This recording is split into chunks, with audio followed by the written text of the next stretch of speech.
Boa noite, irmãos. Vamos abrir a palavra do Senhor em Atos dos Apóstolos, ou Atos do Senhor Jesus e dos Apóstolos, no capítulo de número 20.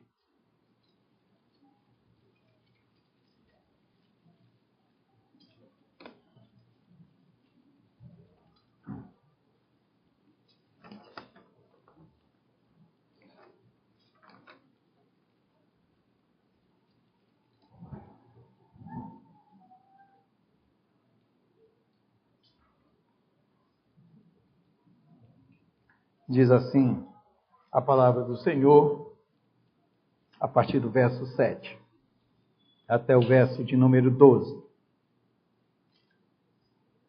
No primeiro dia da semana, estando nós reunidos com o fim de partir o pão, Paulo, que devia seguir viagem no dia imediato, exortava-os e prolongou o discurso até a meia-noite. Havia muitas lâmpadas no cenáculo onde estávamos reunidos. Um jovem, chamado Eutico, que estava sentado numa janela, adormecendo profundamente durante o prolongado discurso de Paulo, vencido pelo sono, caiu do terceiro andar abaixo e foi levantado morto. Descendo, porém, Paulo, inclinou-se sobre ele e, abraçando-o, disse: Não vos perturbeis, que a vida nele está. Subindo de novo, partiu o pão e comeu, e ainda lhes falou largamente até ao romper da alva, e assim partiu. Então conduziram vivo o rapaz e sentiram-se grandemente confortados. Vamos orar. Senhor, nosso Deus glorioso, Criador dos céus, da terra, do mar e de tudo o que neles há. Deus que nos concede vida, Deus que fez Adão e soprou em suas narinas, dando o fôlego da vida. Deus que o fez adormecer e, usando uma de suas costelas, criou Eva, sua auxiliadora idônea.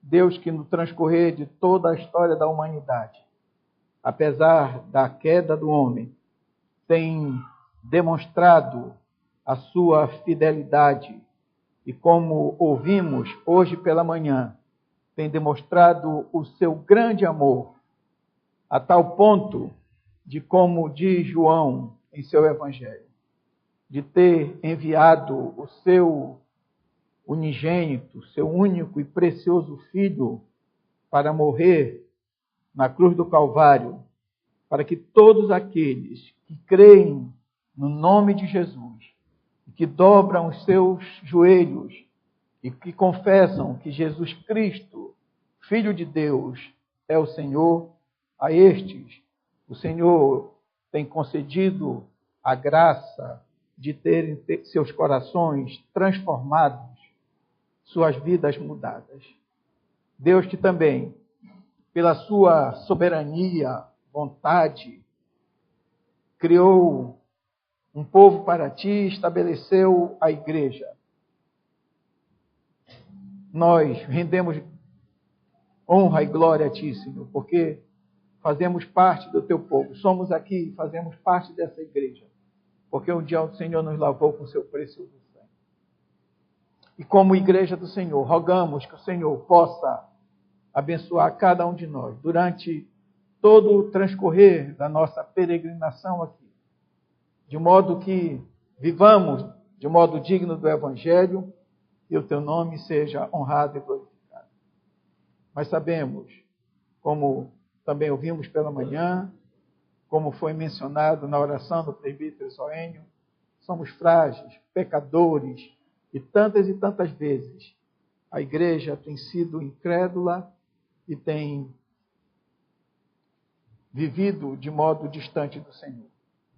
Mas também lembramos que o Senhor sempre teve, sempre haverá de ter os seus remanescentes fiéis. Obrigado, Senhor, por tudo isso. E obrigado pela tua santa palavra, a qual vamos meditar nessa noite. Pedindo que o Senhor possa, através do teu Santo Espírito, abençoar a mim, que as minhas palavras não venham a ser palavras de conhecimento próprio ou pensamentos que vieram à minha mente tão somente, mas possam ser, e queremos que seja assim, palavra santa do Deus bendito, falando ao coração de cada um de nós, a começar por mim e no coração de cada um dos meus irmãos. Abençoa, Senhor, a tua palavra e fala aos nossos corações. Oramos no nome de Jesus. Amém, Senhor.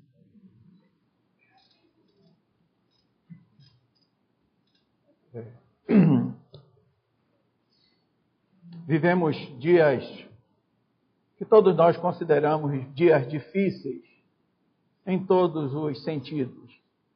Não é diferente quando nós pensamos na igreja do Senhor, estabelecida nos quatro cantos da terra. São dias muito difíceis, até porque hoje há uma variedade muito grande de igrejas, com nomes distintos.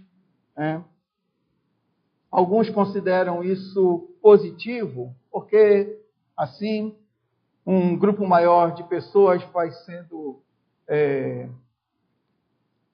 acrescentadas pela multiforme graça do nosso Deus. A tal ponto de que muitos hoje se orgulham e batem no peito de afirmar que nós, como nação, como povo aqui no Brasil, nós temos hoje em torno de 50 milhões de evangélicos. Censo de 2010 afirmava que no Brasil existiam 17% da população como sendo evangélica. Nas estimativas de 2012 e 2013, esses números já chegavam a 22,3%. E agora, com as estimativas feitas mais recentemente, em 2016, início do ano passado, 2017, a ideia de que nós já chegamos a algo em torno de 25% da população. Pensando que nós temos uma população de 204, 205 milhões de habitantes, isso significa dizer que nós somos em torno de 50 milhões de evangélicos no Brasil. Parece ser uma coisa boa, mas eu particularmente fico muito preocupado quando esses números são colocados assim de forma solta, e confesso que não fico muito animado, mas pelo contrário fico até muito preocupado. E na minha condição de presbítero da igreja, assim como presbítero Jonas, presbítero Zorênio, presbítero Cléus, presbítero Raimundo, que só pregamos assim de forma excepcional quando o pastor Américo está de viagem ou com alguma outra questão, eu fico às vezes preocupado. O que é que vem tantos textos à minha mente, que eu fico, às vezes, lutando qual é o texto que eu vou escolher para falar aos irmãos. Até porque cabe a nós, como presbíteros, uma responsabilidade muito grande de zelarmos pela igreja local.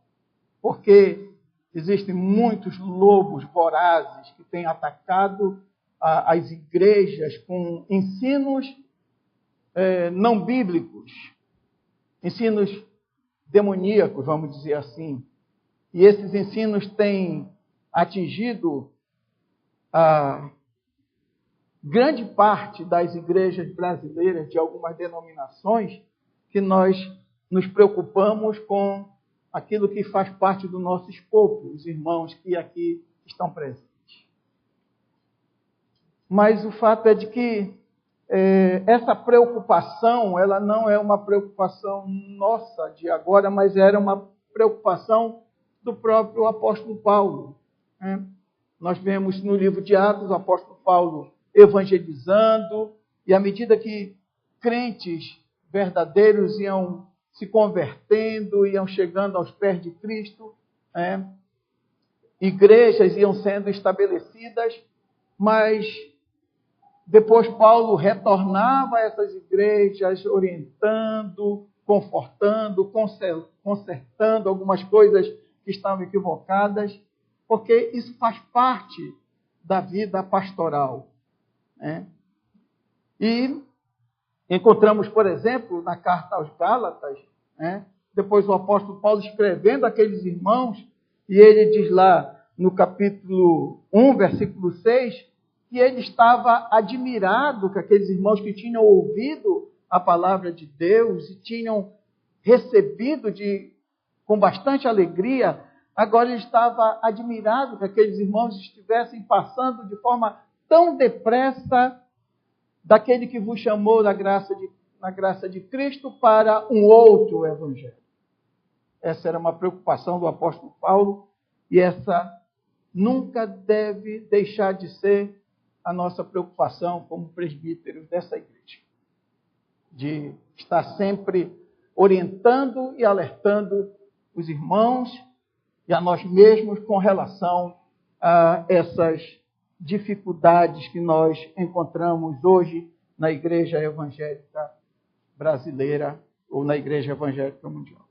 Aqui eu não estou querendo dizer que só a nossa igreja, a igreja presbiteriana do Brasil, é correta.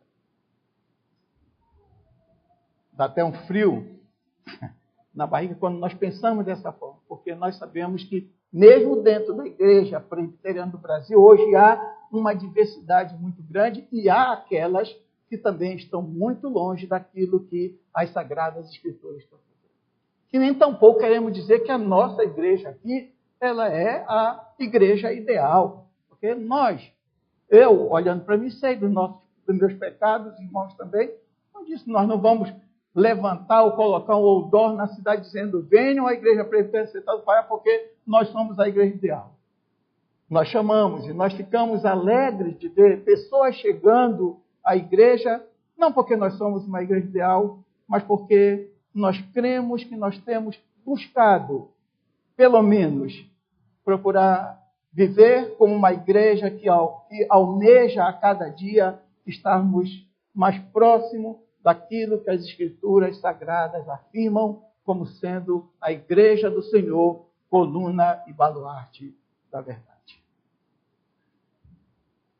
Eu pedi que o presbítero Jonas lesse o texto de 1 Tessalonicenses, capítulo 1, versículo 10, porque talvez alguns dos irmãos recordem que há pouco tempo atrás eu falei sobre as marcas da verdadeira igreja com base nesse texto. Não foi alguns dias atrás, não, porque depois fui pegar minha papelada, e ver quando foi em abril de 2015. Então já fazem mais de 3 anos. Né? Mas, naquela ocasião, quando eu compartilhei com os irmãos aquele texto de 1 Tessalonicenses, eu coloquei como tema da mensagem uma igreja ideal. O que seria uma igreja ideal? Na realidade, a igreja que nós devemos querer fazer parte sempre deve ser uma igreja que tem 3 marcas principais, que são as 3 marcas gerais e principais que não podem faltar à verdadeira igreja do Senhor. Eu acho que os irmãos sabem quais são essas 3 marcas, porque aqui e acolá, pastor Américo, presbítero Jonas, presbítero Enio, e nós que assumimos, relembramos essas marcas. Quais são? A saber, a centralidade das Escrituras Sagradas, o que nós chamamos de a proclamação fiel da palavra de Deus, não pode faltar. E essa proclamação fiel da palavra de Deus passa pela sinceridade do pregador, pela centralidade da Bíblia, do ensino no culto, pela exposição fiel de todos os desígnios de Deus, né? A pregação expositiva da palavra do Senhor. A ênfase dessa pregação deve estar centralizada na divindade do nosso Senhor Jesus Cristo, na ênfase à Trindade Santa e na justificação exclusivamente pela fé. A segunda marca, só para relembrar, eu não vou tratar dessas questões, porque já tratamos em outra ocasião. A segunda marca, só para relembrar, seria a ministração digna dos sacramentos. Os dois sacramentos que nós reconhecemos. O batismo e a Santa Ceia do Senhor. E a terceira marca é o fiel exercício da disciplina na igreja. Uma coisa que tem sido muito abandonada pelas igrejas contemporâneas. Esse fiel exercício da disciplina. Mas quando nós falamos desse fiel exercício da disciplina, é para sempre trazer à nossa mente de quem nós somos. Nós somos, segundo nós lemos em Pedro, nação santa. E por esta razão, hoje eu gostaria de compartilhar rapidamente com os irmãos. Eu penso que vai ser totalmente diferente da pregação do apóstolo Paulo no texto aqui que nós lemos, porque se vocês prestaram atenção na pregação, na leitura do texto, a pregação do apóstolo Paulo, ela começou no início da noite e ela se terminou no finalzinho, no raiar do novo dia. Eu acho que não vai chegar tanto, né? A nossa meditação. Na realidade, eu vou fazer uma rápida elucidação do texto e depois eu vou tirar 5 ou 6 características que nós devemos almejar como igreja local. Como igreja aqui que Deus estabelece.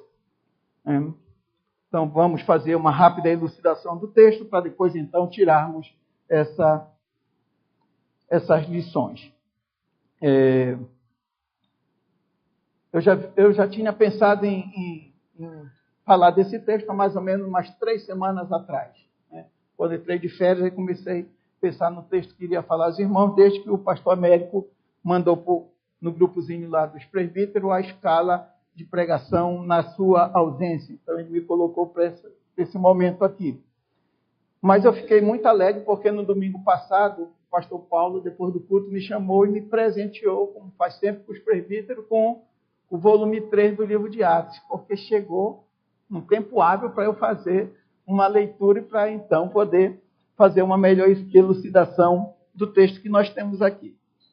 O que é que nós temos aqui? Como o próprio pastor Paulo, nos 2 domingos que pregou aqui, mencionou, nós temos aqui o finalzinho da terceira viagem missionária do apóstolo Paulo. Então, aqui nós temos o final dessa terceira viagem missionária de Paulo. Paulo ficou mais ou menos uns 3 anos em Éfeso, pregando para aqueles irmãos ali, e também nas cidades circunvizinhas.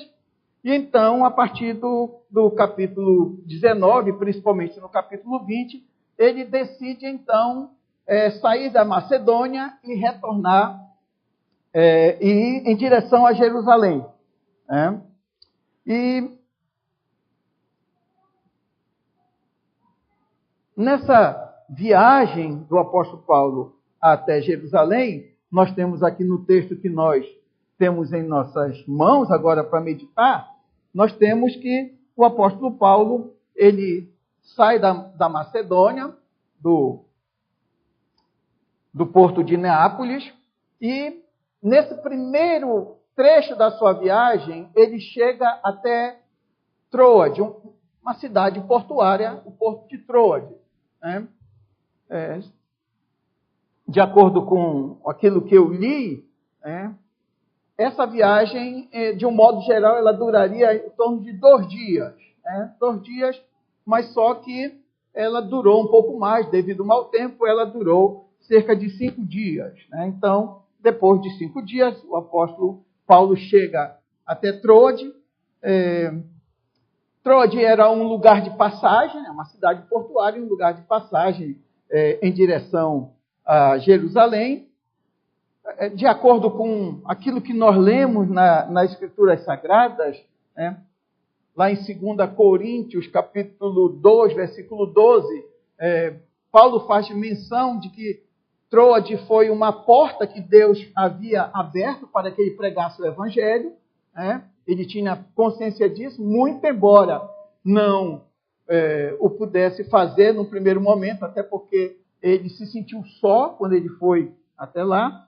E também em outros textos, e principalmente 2 Timóteo 4, versículo 13, nos dá a ideia que parece que Paulo tinha ali, entrou de uma casa onde ele deixava seus livros, onde deixava suas roupas. Porque quando nós lemos o texto de 2 Timóteo, lá o texto de 2 Timóteo, nós lemos que Paulo já está naquele momento final, já tinha falado que ele tinha combatido o bom combate, mas ele cita que aqueles seus amigos de ministério, de evangelismo, alguns tinham viajado para cantos diversos e ele está sozinho, então ele pede que Timóteo se apresse a ir ter com ele e não esquecesse de passar em Troade para pegar sua capa e não se esquecesse também de passar em Troade para pegar os seus livros, dando a ideia de que parece que ali naquele local o apóstolo Paulo tinha uma casa ou alguns irmãos que ficava com esse livro. De modo que aqui o apóstolo Paulo chega então à cidade de Troade. No texto, o que é que nós temos no texto? Olhando agora para o texto para rapidamente fazermos uma análise. Esse é um texto que é muito comentado, muito falado, principalmente em algumas igrejas mais pentecostais e neopentecostais, porque a ênfase que é dada a esse trecho da palavra de Deus é a ressurreição de Eutico. Um jovem estava lá, caiu, morreu, foi ressuscitado, então é algo espetacular, algo excepcional, e sempre a ênfase é dada a isso. Mas vejam que esse fato que é importante, claro que é importante, porque o Espírito Santo inspirou para que Lucas narrasse, mas não é o único fato que deve nos chamar a atenção no texto que nós acabamos de ler. Devemos ser chamados a atenção, por exemplo, logo no versículo 7, que Paulo e aquelas pessoas ali reunidas em um cenáculo, mais ou menos um prédio de 3 andares, eles estavam provavelmente no 3º andar, eles se reuniram no primeiro dia da semana, no domingo. Então, eles se reuniram ali com qual finalidade? A finalidade de partir o pão, da comunhão, e a finalidade, então, de pregar, da pregação, do ensino da Escritura Sagrada. Então, nós temos isso no versículo 7, no primeiro dia da semana, estando nós reunidos com o fim de partir o pão, pois Paulo deveria seguir viagem no dia imediato, ele exortava e prolongou o discurso até meia-noite.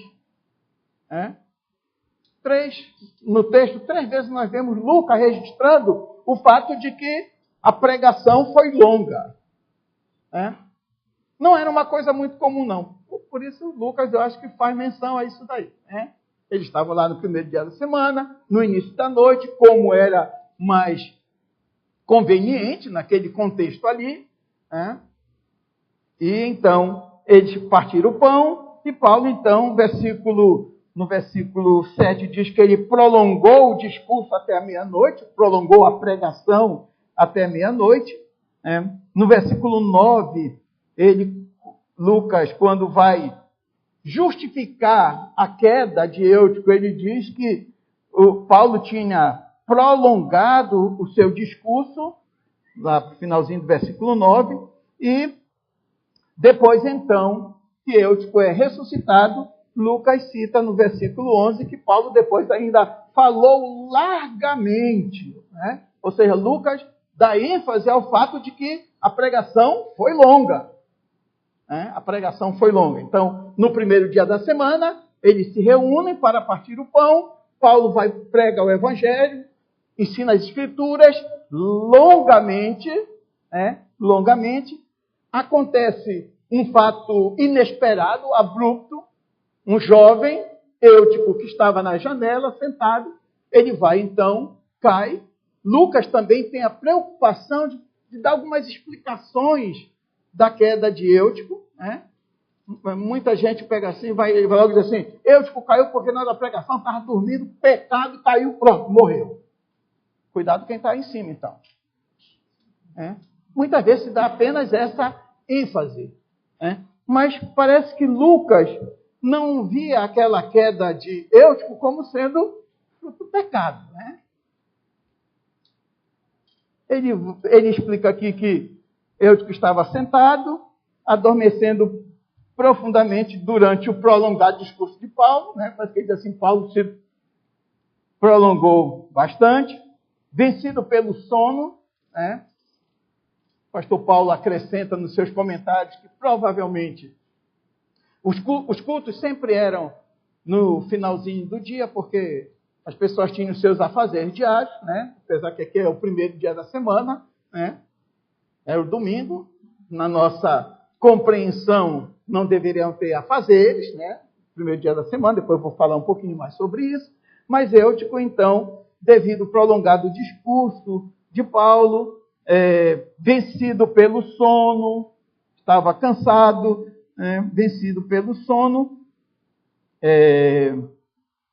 acabou adormecendo e caindo, caiu do terceiro andar abaixo, e foi levantado. Então acontece esse fato abrupto. O pastor Paulo acrescenta lá que alguns autores, inclusive porque aqui fala que os irmãos se reuniam, levavam lâmpadas, e nessas lâmpadas, quando o óleo era queimado, o óleo era queimado, dava um aroma assim que dava em algumas pessoas um certo desconforto, em alguns dava um sono, e pode ter caído. Alguns comentaristas colocam isso também. Mas o fato é que Eutico cai, morto, Paulo então se inclina sobre ele, versículo 10, abraça-o e notifica aqueles que estão presentes para que eles não ficassem perturbados com aquela situação, porque o jovem, ele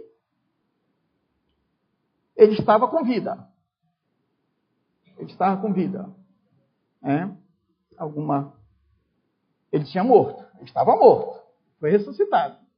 Paulo não dá muita ênfase aqui Lucas não dá muita ênfase ao fato de que ele foi ressuscitado e as nuances do que aconteceu. Mas conclui o texto que nós lemos dizendo que, tendo o jovem ressuscitado, terminado aquela situação extraordinária que tinha ocorrido ali, o apóstolo Paulo volta, então, a fazer o que vinha fazendo. Volta a pregar e a fazer o seu discurso, a pregar, e eles voltam à comunhão, e depois, então, ao romper da alva, o apóstolo Paulo vai partir. No início nós já lemos aqui que ele iria partir no dia seguinte, então chegou o dia seguinte, o apóstolo Paulo partiu, e então aqueles irmãos conduziram vivo o rapaz e se sentiram grandemente confortáveis. É isso que a Bíblia relata. É isso que Lucas relata. E nós temos que ser fiel àquilo que as Sagradas Escrituras dizem. Não adianta querer agora inventar questões pitorescas que o texto não fala para poder agradar os ouvintes, como muitos o fazem por aí. Essa é a breve elucidação. Quais são as características, meus irmãos, que nós podemos tirar para nós como igreja do Senhor? Ou quais são as marcas que nós devemos almejar como igreja local, como igreja presbiteriana central do Pará aqui, para a nossa vida como igreja com base nesse texto? Eu poderia ter escolhido outros textos, eu poderia ter repetido o texto de 1 Tessalonicenses capítulo 1, que o presbítero Jonas leu.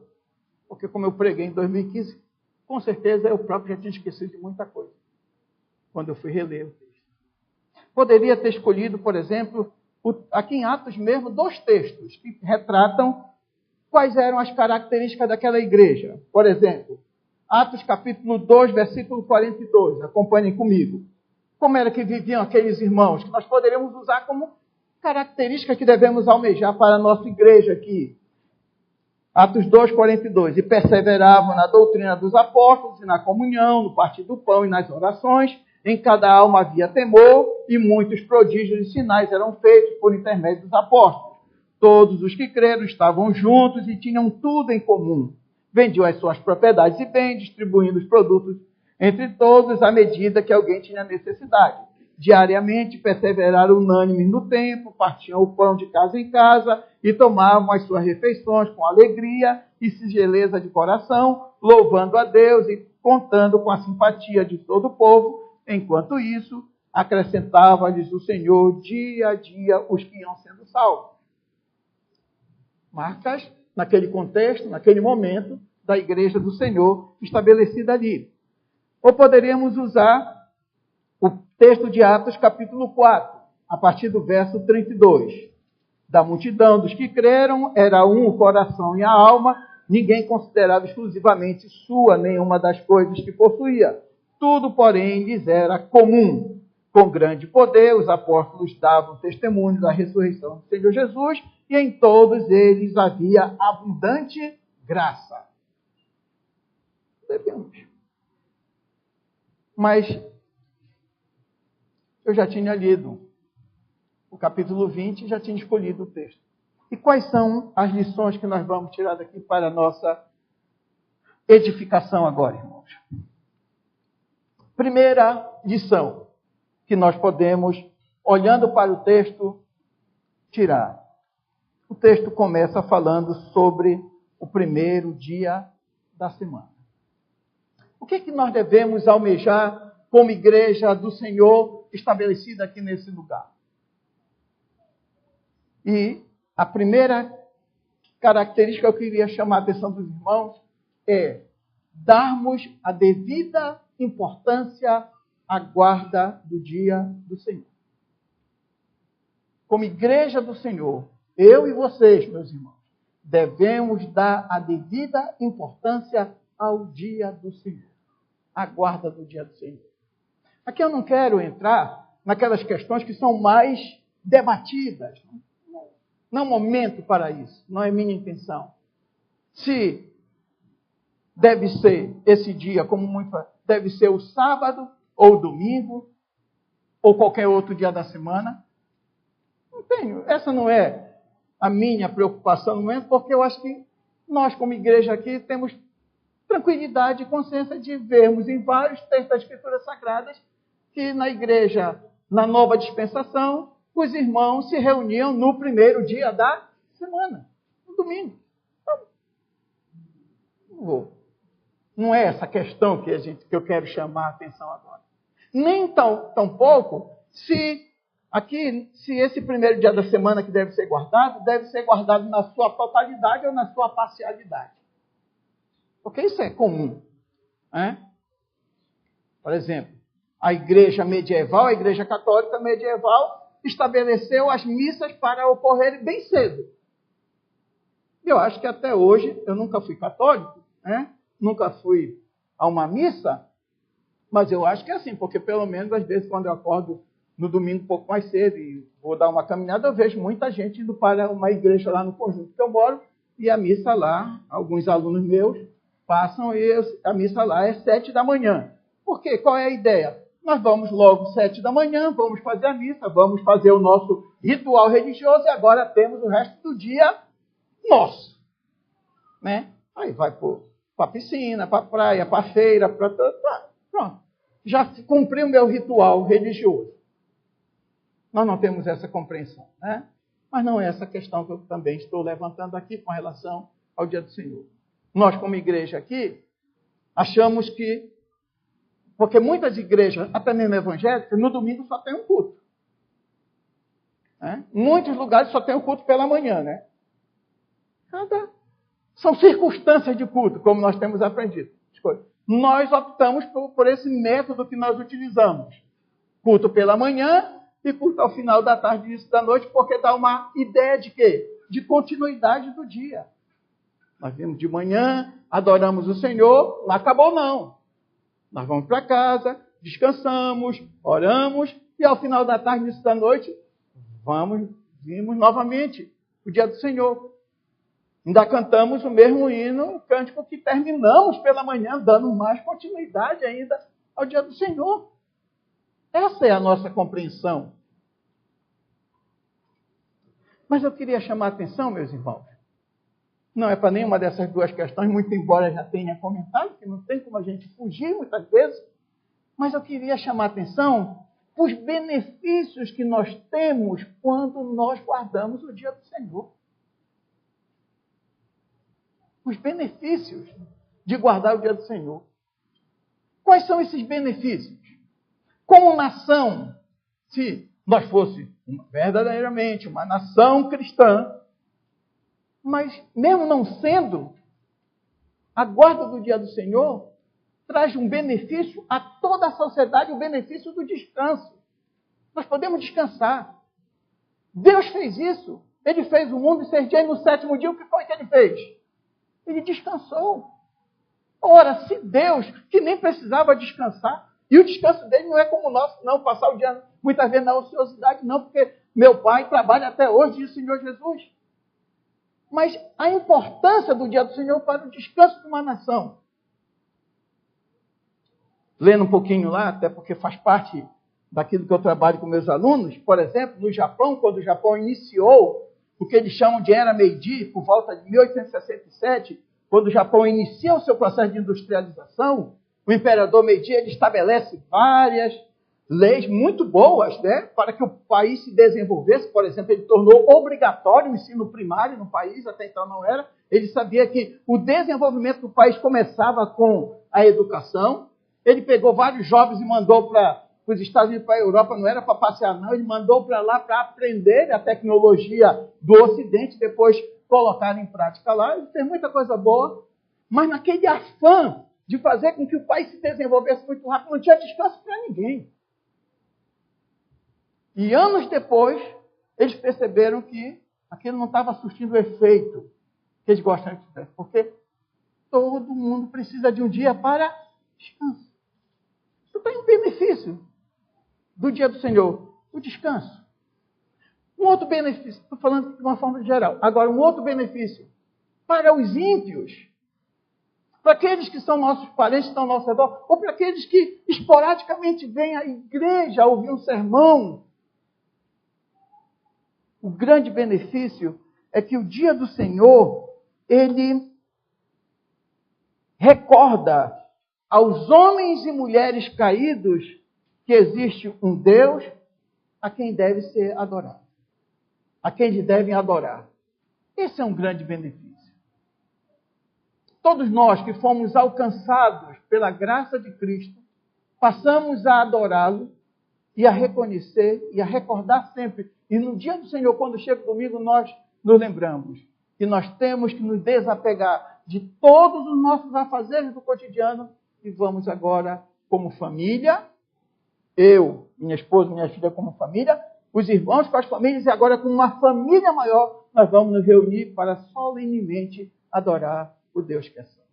Isso é um grande benefício. Deus pensa nisso. Um outro benefício, o privilégio e a oportunidade que cada um de nós tem de cumprirmos a finalidade existencial nossa. Todos nós fomos criados com um propósito. É a nossa primeira pergunta do catecismo. Qual é o fim principal do homem? E nós lemos a resposta. O fim principal do homem é glorificar a Deus e sentir prazer nele, gozá-lo para si. Esse é um benefício do dia do Senhor, onde nós podemos nos reunir, glorificar a Deus como povo dele e com grande alegria. Um outro benefício do dia do Senhor, quando nós nos reunimos aqui como irmãos, nós fortalecemos o nosso amor fraternal. Já um domingo atrás, pela manhã, foi mencionado pelo seminarista Andrei. nós fortalecemos o nosso amor fraternal. Nós conversamos, né? Uns mais, outros menos, mas nós conversamos. Nós sabemos o que está acontecendo com as pessoas, com nossos irmãos tão queridos que, como nós, foram lavados pelo sangue de Cristo. Esse é um benefício do dia do Senhor. Tem vários outros benefícios, mas ainda tem outras 5 características que eu quero lembrar os irmãos com base no texto. Mas a primeira característica que eu quero chamar a atenção é essa. Como igreja local, devemos almejar sermos uma igreja que sabiamente guarda o dia do Senhor. Segunda lição, que eu já mencionei quando eu falei da centralidade da Escritura, mas que a gente não pode fugir disso, é a prioridade que deve ser dada à pregação.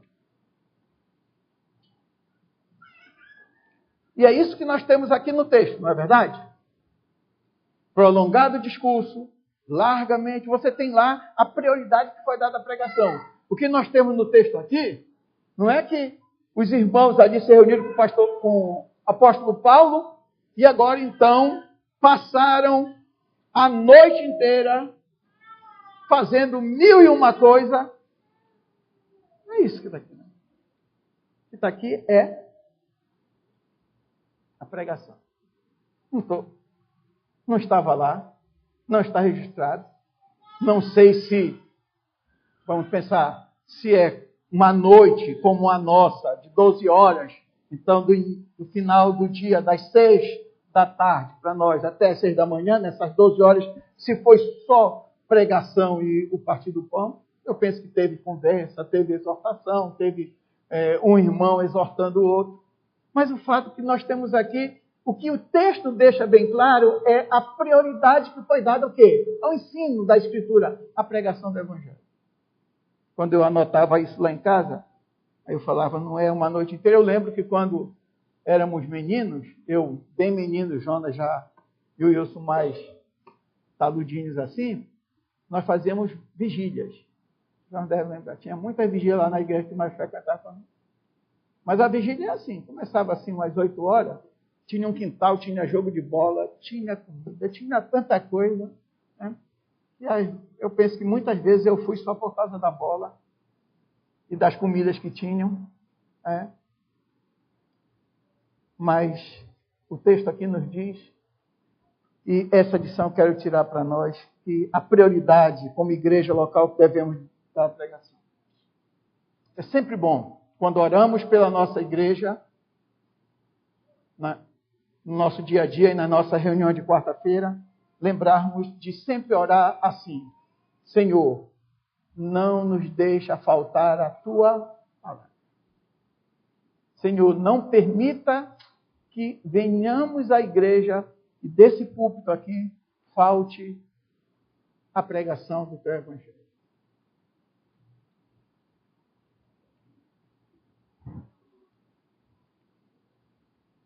Por que eu estou falando isso, meus irmãos, e fazendo questão de dizer que durante 3 vezes Lucas, inspirado pelo Espírito Santo, mostra como o discurso, como a pregação do apóstolo Paulo foi longa. Porque parece que é muito diferente das igrejas de hoje. As pregações, elas são cada vez mais curtas. Muitas vezes, ela é deixada, não é para o final do culto, ela é deixada para o finalzinho do culto, depois que tem tanta coisa. Eu não sou muito de visitar igrejas, mas já fiz isso no passado e vejo, às vezes, na televisão, com as conversas que nós temos, não é difícil, muitas vezes nós vemos que durante o louvor, durante as coisas, está todo mundo antenado com tudo que acontece, mas quando começa a pregação, muitos daqueles até que estavam lá atrás do púlpito cantando nos corais, ou ficam conversando ou saem, toda hora para beber água. Mas muitas vezes, quando vão assistir um filme no cinema de 2 horas e meia, não sai uma vez sequer para beber água.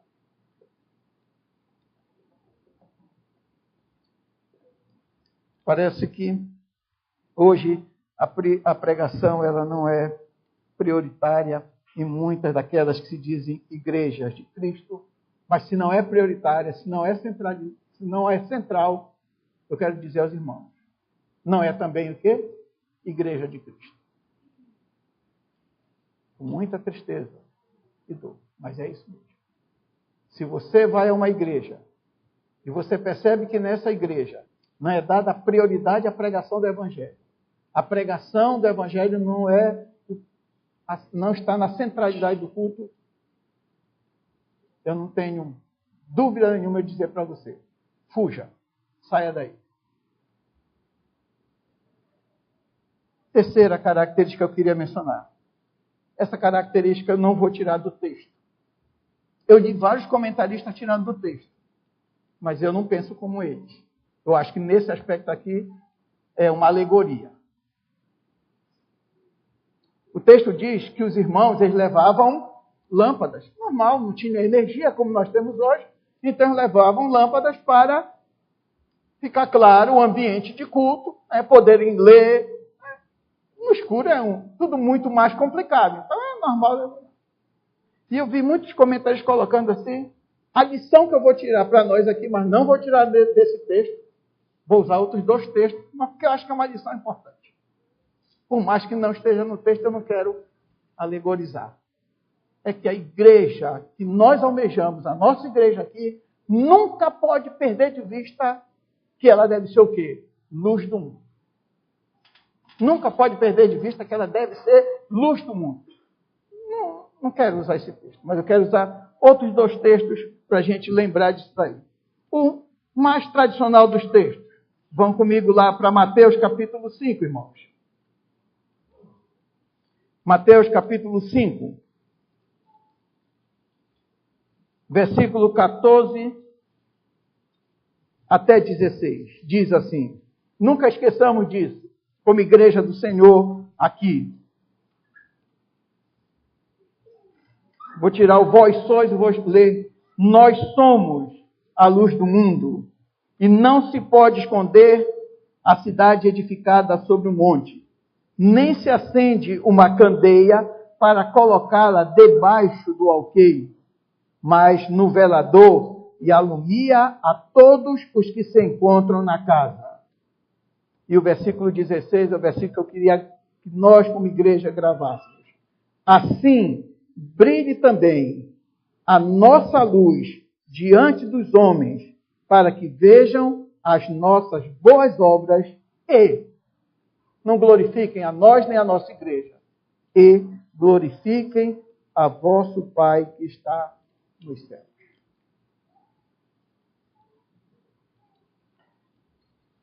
Um outro texto só para corroborar com isso aí. Filipenses, capítulo 1.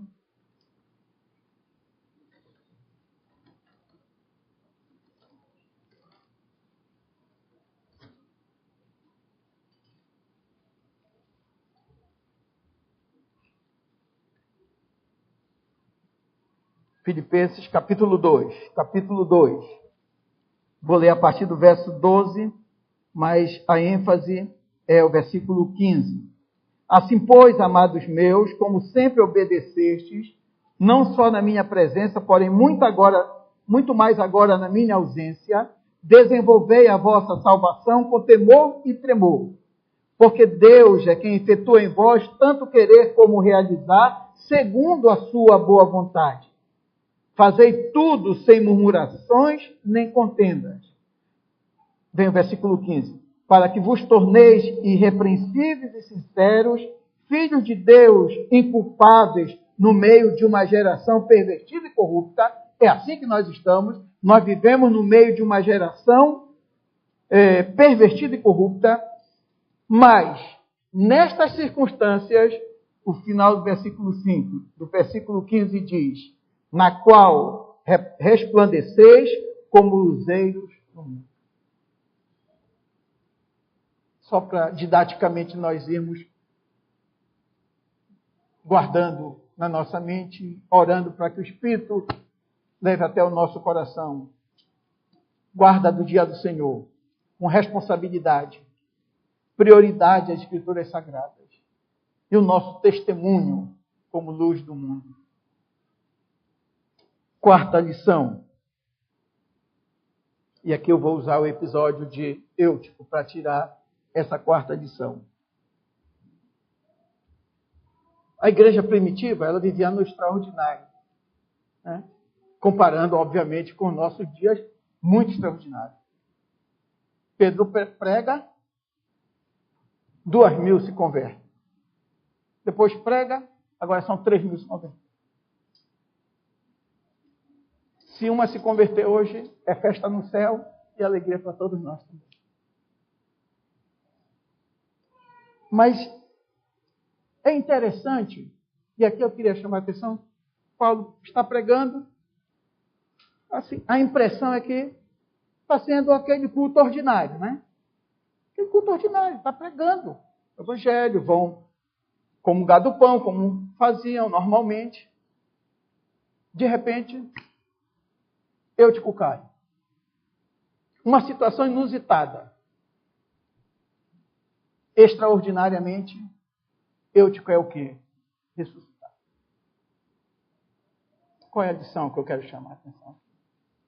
Meus irmãos, vivamos a vida ordinária da igreja. Nós todos aqui somos convocados a vivermos a vida ordinária da igreja. Quarta, sábado, domingo. Preocupado com os irmãos. Em casa, preocupado em guardar, ler as escrituras, orar. E eu penso que essa deve ser a nossa prática. Eu penso que os irmãos têm praticado isso. Mas eu, como igreja, eu penso que nós devemos viver ordinário. Mas não devemos subestimar o poder extraordinário do nosso Deus. Devemos viver ordinário, mas na expectativa de que, se Deus quiser, Ele vai fazer o extraordinário. E nós vamos, da mesma forma que fazemos de forma ordinária, honrar, glorificar, saltar de alegria e pular e dizer: esse é o Deus que nós servimos também. Vivamos o ordinário, mas na expectativa de que o extraordinário pode acontecer. Porque senão muitas das nossas orações perdem efeito. Quando o médico vem e diz que o irmão nosso, ele não tem mais alguns meses de vida. E não tem mesmo pela ciência médica. E nós fazemos? Continuamos orando. Porque Deus pode mudar aquilo. Não pode? Deus não é o Deus do extraordinário? Não é o Deus dos impossíveis? Deus pode fazer aquilo. O que nós não podemos viver é caçando só o extraordinário. Agora pulando de igreja em igreja atrás do extraordinário. Não. Vamos viver ordinário. E continuemos vivendo assim. Mas, sempre orando. Se tu quiseres, Deus, e quiseres fazer algo extraordinário no nosso meio, fazer que um morto ressuscite. Eu estou falando aqui fisicamente, porque muitos mortos ressuscitaram aqui. Todos nós estávamos mortos e nós fomos ressuscitados. Isso é ou não uma coisa extraordinária? É uma coisa extraordinária. Deus nos guarde de, como igreja aqui, pensarmos que é só isso que pode acontecer. E fecharmos nossa porta, nosso coração, para aquilo que nós cantamos. Ainda no domingo passado, aqui e acolá eu mando cantar esse cântico porque eu quero chamar isso para o meu próprio coração. É o 222 nós cantamos. Nós cantamos para que Deus possa fazer infinitamente mais do que nós pedimos, infinitamente mais do que nós sentimos, infinitamente mais do que nós pensamos, infinitamente mais do que nós cremos, que a nossa fé faz.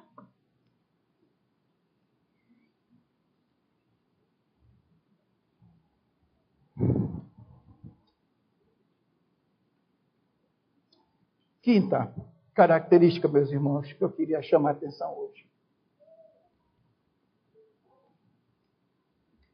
Que, apesar das circunstâncias,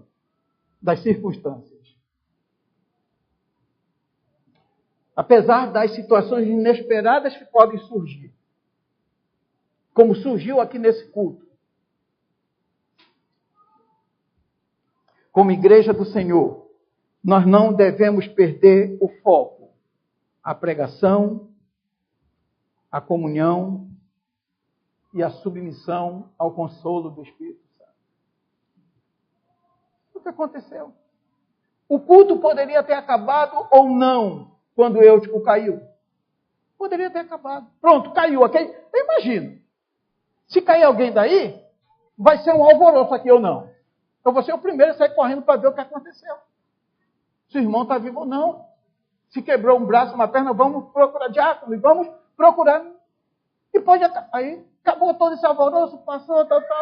Meu irmão, vamos orar e vamos embora. E vamos esperar que o irmão... Não pode acontecer? Mas não aconteceu aqui.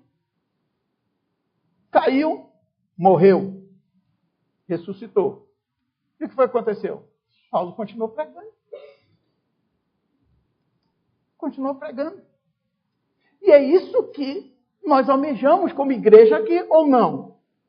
Que apesar das circunstâncias, apesar das dificuldades, apesar das tribulações, que acontecem ou que poderão vir a acontecer no futuro. Porque eu comecei dizendo que os dias são difíceis. E a Bíblia nos diz que os dias vão de mal a pior. Qualquer que seja a circunstância que venham, eu como presbítero, meus irmãos presbíteros e o pastor dessa igreja aqui, nós devemos sempre levantar a bandeira. Nós não vamos perder o foco. O que é que nos faz igreja verdadeira de Cristo? O foco em mantermos a pregação, em mantermos a comunhão uns com os outros e termos o consolo do Espírito Santo em cada um de nós. E foi assim que terminou o texto. Terminou o culto, Paulo partiu e a Bíblia diz, o texto diz que aqueles irmãos saíram consolados, confortados. Que Deus nos abençoe. A sua palavra e aplique essas verdades no meu e no coração dos irmãos para a glória do nosso Deus. Amém.